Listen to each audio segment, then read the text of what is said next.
बिस्मिल्लाहिर्रहमानिर्रहीम। मोहतरम नाज़रीन, दुआए कुनूत के मुतालिक लोगों की जानिब से ये सवाल बहुत ज़्यादा किया जाता है कि अगर हमें नमाज वितर में दुआए कुनूत याद ना हो तो फिर इसकी जगह हम कौन सी दुआ पढ़ें।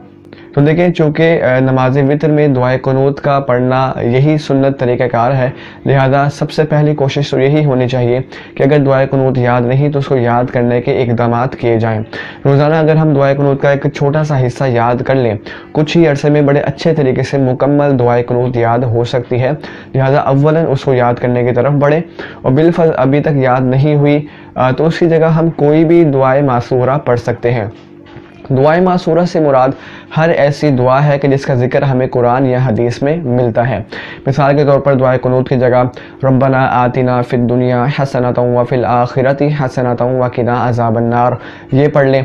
अगर ये भी याद नहीं तो रब्बिग़फिरली रब्बिग़फिरली रब्बिग़फिरली 3 बार ये जुमला भी अगर पढ़ लेंगे तो भी ये अमल दुरुस्त होगा। लेकिन चूँकि दुआए कुनूत का पढ़ना सुन्नत है, उसको याद करने की ज़रूर कोशिश की जाए। उम्मीद है कि आपको मसला समझ में आ चुका होगा। ज़रूर इस वीडियो को लाइक करें, अपने तासुरात कमेंट बॉक्स में लिखें, दूसरों के साथ वीडियो को ज़रूर शेयर करें और यूट्यूब पे हमारा चैनल ज़रूर सब्सक्राइब करें। मुलाकात करते हैं अगली क्लिप में। वमा तौफीकी इल्ला बिल्लाह।